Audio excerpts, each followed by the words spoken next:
तो आज का टॉपिक है डिफिनिट आर्टिकल। तो डिफिनिट आर्टिकल द के प्रयोग के बारे में आज हम बात करेंगे। तो डिफिनिट आर्टिकल द का प्रयोग सेंटेंस में कैसे होता है या किन कंडीशन में होता है, इसकी हम बात करने जा रहे हैं। तो सबसे पहले हम बात करते हैं रूल नंबर 1 की। रूल नंबर 1 के अनुसार द का प्रयोग जो होता है किसी खास यानी पर्टिकुलर व्यक्ति या वस्तु से पहले होता है जिसका उल्लेख पहले हो चुका हो। यानी द का प्रयोग किसी खास या पर्टिकुलर व्यक्ति या वस्तु से पहले होता है जिसका उल्लेख पहले हो चुका हो, यानी जिसके बारे में हम पहले से जानते हों। जैसे एग्जाम्पल नंबर 1, जो किताब आप चाहते हैं वो बिक चुकी है। तो इसका ट्रांसलेशन होगा the book you want is sold out. तो यहाँ पे बुक क्या है, वस्तु है, और यहाँ पे किस किताब की बात की गई है, जो किताब आप चाहते हैं। यानी किताब के बारे में पहले ही उल्लेख हो चुका है। तो इसलिए यहाँ पे बुक से पहले डिफिनिट आर्टिकल द का प्रयोग होगा। इसी तरह से एग्जाम्पल नंबर 2 की बात करें, तुम जो लड़का देख रहे हो वह मेरा मित्र है। यानी यहाँ पे एक लड़के की बात की गई है जिसके बारे में हम पहले से जानते हैं। तो यहाँ भी इस लड़के के पहले द का प्रयोग होगा, यानी यहाँ पे बॉय के पहले द का प्रयोग होगा। तो इसका ट्रांसलेशन है the boy you see is my friend. तो यहाँ पे बॉय के पहले डिफिनिट आर्टिकल द का प्रयोग होगा। इसी तरह से रूल नंबर 2 की बात करें। रूल नंबर 2 क्या है, एक वचन के कॉमन नाउन्स यानी सिंगुलर नंबर कॉमन नाउन्स जब वे समस्त जात या वर्ग का बोध कराएं तो उनके पहले जो है द का प्रयोग होगा। तो ये हो गया हमारा रूल नंबर 2। अब हम इसके कुछ एग्जाम्पल्स की बात करेंगे।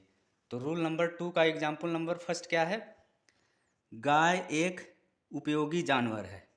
तो यहाँ पे गाय यानी काऊ क्या है, कॉमन नाउन है, और इस सेंटेंस में काऊ जो है पूरे जात या वर्ग का बोध कराता है। तो इसीलिए काऊ के पहले यहाँ पे डिफिनिट आर्टिकल द का प्रयोग होगा। तो इसलिए हमारा सेंटेंस हो गया the cow is a useful animal. इसी तरह से एग्जाम्पल नंबर 2 की बात करें, कुत्ता एक वफादार जानवर है। तो इस सेंटेंस में कुत्ता यानी डॉग का प्रयोग किया गया है, यानी डॉग जो है यहाँ पे समस्त जात या वर्ग का बोध करा रहा है। तो इसलिए डॉग के पहले यहाँ पे डिफिनिट आर्टिकल द का प्रयोग होगा। तो ये हो जाएगा the dog is a faithful animal. अब हम बात करते हैं रूल नंबर 3 की। तो रूल नंबर 3 क्या है, द का प्रयोग जो होता है महासागर, सागर, नदी, नहर, पर्वत श्रेणियों, खाड़ी, रेगिस्तान, द्वीप समूह यानी कि ग्रुप ऑफ आइसलैंड्स तथा प्रसिद्ध इमारतों के नाम से पहले भी होता है। एग्जाम्पल के लिए द इंडियन ओशिन, ये क्या है, महासागर है। तो इंडियन ओशिन महासागर है, तो इंडियन ओशिन के पहले डिफिनिट आर्टिकल द का प्रयोग होगा। इसी तरह से द रेड सी यानी सागर, रेड सी क्या है, सागर है, तो रेड सी के पहले यहाँ पे आर्टिकल द का प्रयोग होगा। इसी तरह से एग्जाम्पल नंबर 3 की बात करें, द गंगा यानी गंगा यहाँ पे नदी है, तो गंगा के पहले आर्टिकल द का प्रयोग होगा। इसी तरह से एग्जाम्पल नंबर 4 की बात करें, the Suez canal. Suez canal यहाँ पे क्या है, नहर है, तो स्वेज कैनाल के जस्ट पहले हम आर्टिकल द का प्रयोग करेंगे। इसी तरह से एग्जाम्पल नंबर 5 क्या है, द हिमालयाज।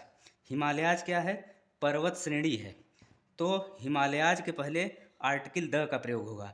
इसी तरह से the Persian gulf, Persian gulf क्या है, खाड़ी है, तो पर्सियन गल्फ के पहले हम द का प्रयोग करेंगे। इसी तरह से एग्जाम्पल नंबर 7, सहारा डिजर्ट क्या है, रेगिस्तान है, तो सहारा डिजर्ट के जस्ट पहले हम लोग आर्टिकल द लगाएंगे।